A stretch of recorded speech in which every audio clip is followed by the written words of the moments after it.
अब्बा पिता तेरी आराधना हो, पुत्र ईश्वर तेरी आराधना हो, पवन आत्मा तेरी आराधना हो, आराधना हो तेरी आराधना हो। अब्बा पिता तेरी आराधना हो, पुत्र ईश्वर तेरी आराधना हो, पवन आत्मा तेरी आराधना हो, आराधना हो तेरी आराधना हो, आराधना हो तेरी आराधना हो। पिता पुत्र त्रिएक पवित्र आत्मा त्रिएक ईश्वर, मैं आपकी आराधना करता हूँ, मैं आपकी स्तुति करता हूँ, मैं आपको धन्यवाद देता हूँ इस प्रभात के लिए, इस नए दिन के लिए, सभी आशीषों के लिए। प्रभु मैं आपको धन्यवाद देता हूँ। इस सुबह की वेला में जितने भी लोग इस आराधना में भाग ले रहे हैं, उन सभी लोगों के साथ प्रभु मैं आपकी आराधना करता हूँ, आपकी स्तुति करता हूँ, आपको धन्यवाद देता हूँ। Hallelujah, hallelujah, hallelujah, hallelujah. यीशु की जय हो, यीशु की जय हो, यीशु की आराधना यीशु हो, की आराधना हो, यीशु की महिमा हो। यीशु की महिमा हो। सबको जय यीशु। जय यीशु। हम बाइबल से एक छोटा सा पाठ पढ़ेंगे, संत लूकस अध्याय 4 वचन 40 से 41 तक। 40 और 41, संत लूकस अध्याय 4 वचन 40 और 41। सूरज डूबने के बाद सब लोग नाना प्रकार के बीमारियों से पीड़ित अपने यहाँ के रोगियों को ईसा के पास ले आए। ईसा एक एक पर हाथ रखकर उन्हें चंगा करते थे। अब दूत बहुतों में से चिल्लाते हुए निकलते थे, आप ईश्वर के पुत्र हैं, परंतु उनको डांटते और बोलने से रोकते थे, क्योंकि आप दूत जानते थे कि वह मसीह है। प्रभु का पवित्र सुसमाचार है। क्रिस्त प्रभु की जय। बोलिए हालेलुया, हालेलुया, हालेलुया। हालेलुया। प्रियजनों, हम इन दिनों में पवित्र मिसा बलिदान के बारे में थोड़ा सा समझने के लिए कोशिश कर रहे थे, अलग अलग एपिसोड के द्वारा। जब भी पवित्र मिसा बलिदान के बारे में जब मैं बोलता हूँ, ये सब हमारे लिए थोड़ा कठिन है, आसानी से समझ में नहीं आता है। इसलिए हम लोगों ने देखा, यहूदी लोग भी आपस में वाद विवाद किया, अधिकतर लोग छोड़कर चला गया और उन्होंने कहा ये कठिन शिक्षा है, कौन इसको मान सकता है। आखिर में यीशु ने अपने प्रेरितों को बोला, क्या तुम लोग भी जानना चाहते हो? लेकिन मैं एक सच्चाई बताऊंगा, मनुष्य के लिए ये कठिन है समझने के लिए, लेकिन जो कुछ ईश्वरीय रहस्यों को समझने वाला एक व्यक्ति है, उस व्यक्ति का नाम है शैतान। ईश्वरीय रहस्यों को शैतान हमेशा समझता है। इसलिए पवित्र मिसा बलिदान में उपस्थिति, यीशु की सच्ची उपस्थिति, यदि एक पुरोहित या एक बिशप भी शायद समझ नहीं पाते हैं, विश्वास की बात तो अलग है, लेकिन शैतान पूरा पूरा सही से समझता है। इसलिए आप लोग में से कुछ लोग सुना होगा काला मिसा के बारे में, यहाँ पर शैतान की आराधना करने वाले लोग कहीं कैथोलिक कलीसिया से परम प्रसाद की कहीं से किसी के द्वारा चुरा कर लेकर आकर वे लोग परम प्रसाद की निंदा करते हुए, क्योंकि उनको पता है यीशु की निंदा करने से शैतान बहुत प्रसन्न होता है, इसलिए यीशु की परम प्रसाद में उपस्थित यीशु की निंदा करते हुए वो लोग शैतान की आराधना करने वाले बहुत सारे लोग हैं। मैंने कुछ साल पहले एक रिट्रीट में मैं एक भाई को मिला था, जो मुझे आकर मिला और बोला, फादर मुझे आपसे बात करना है। मैं भी रिट्रीट में भाग ले रहा था। मैंने बोला क्या है फादर, मुझे बहुत तकलीफ़ हो रहा है, मैं एक शैतान की आराधना में भाग लिया है।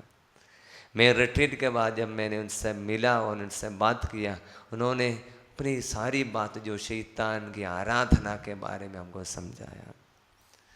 उन्होंने बताया कि मैंने बचपन से सुना था शैतान की आराधना करने के लिए कहीं ना कहीं गिरजाघर से परम प्रसाद चोरी करके ले जाना है। बचपन से सुना था ये परम प्रसाद चोरी करके ले जाने वालों को बहुत पैसा मिलता है, क्योंकि शैतान किसी भी तरह से यीशु की निंदा करना चाहता है। मैंने इससे एक बार उससे पूछा, क्या तुमने कभी परम प्रसाद की कोई गिरजाघर से चोरी किया है? उसने बोला हाँ फादर, मैंने चोरी किया है। मैंने यूं ही पूछा तुमको कितना पैसा मिला है? उसने बोला फादर, एक परम प्रसाद के लिए 1,00,000 रुपया। मैं विश्वास नहीं कर सका। उसने बोला, उसके हाथ जेब में हाथ डालकर और बोला फादर, ये पैसा परम प्रसाद चोरी किया हुआ बेच कर हमको मिला हुआ पैसा है। मैं यहाँ रिट्रीट में आया, ये पैसा मैंने चढ़ावे में नहीं दिया, लेकिन और किसी से लेकर मैंने दिया।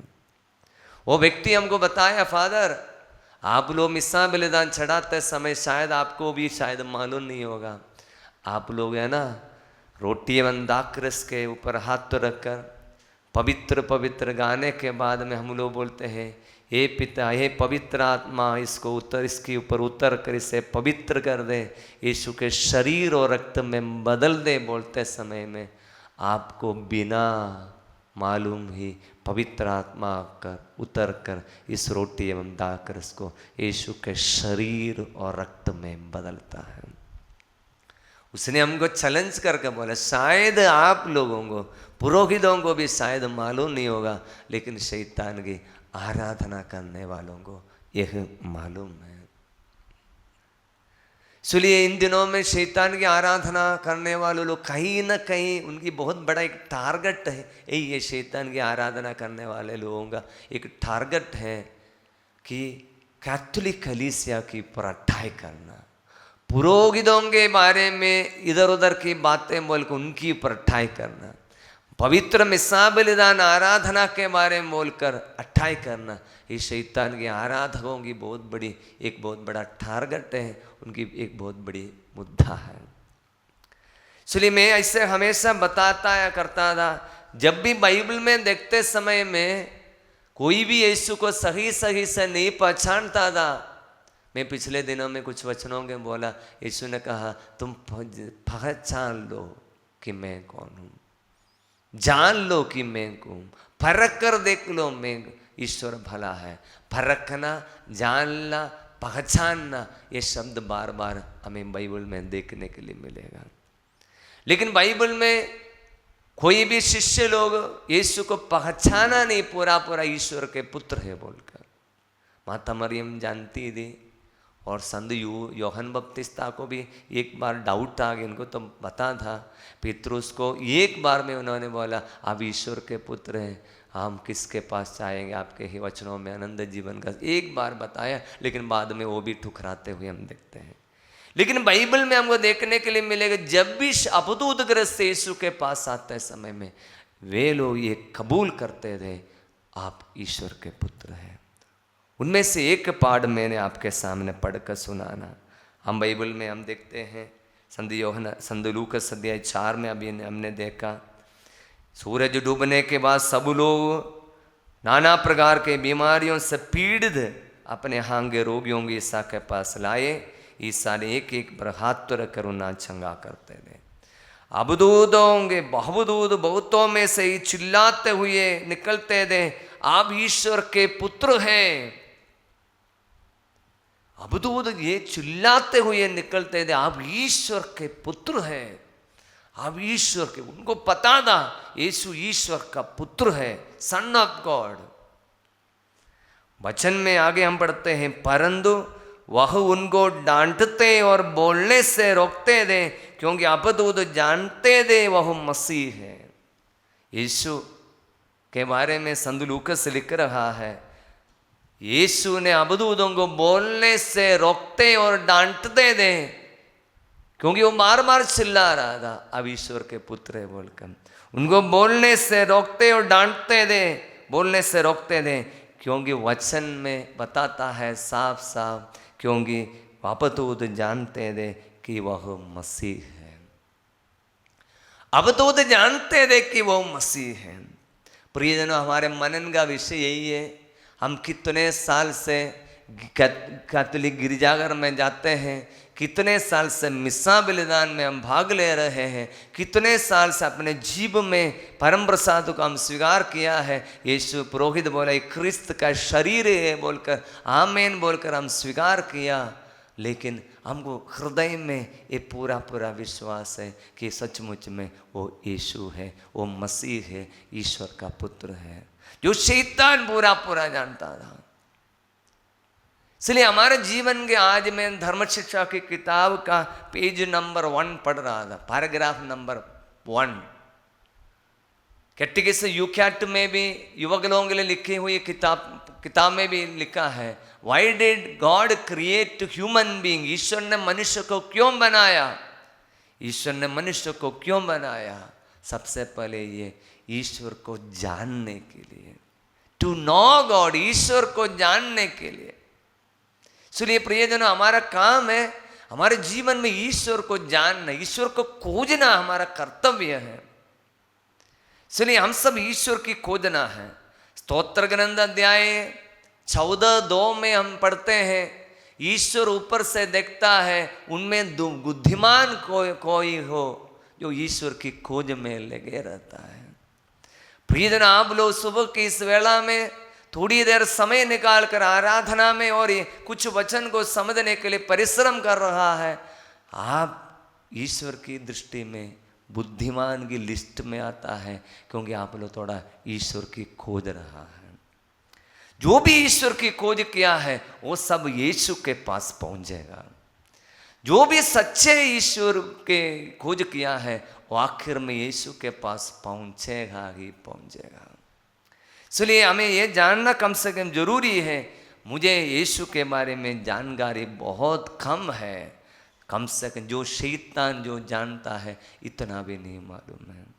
इसलिए यीशु ने उनकी मुंह से, शैतान जो यीशु को जानता था, उनको बोलने और डांटते थे, क्योंकि वो यीशु को ईश्वर के पुत्र बोलकर उनके वचनों के अनुसार जीवन नहीं बताता है।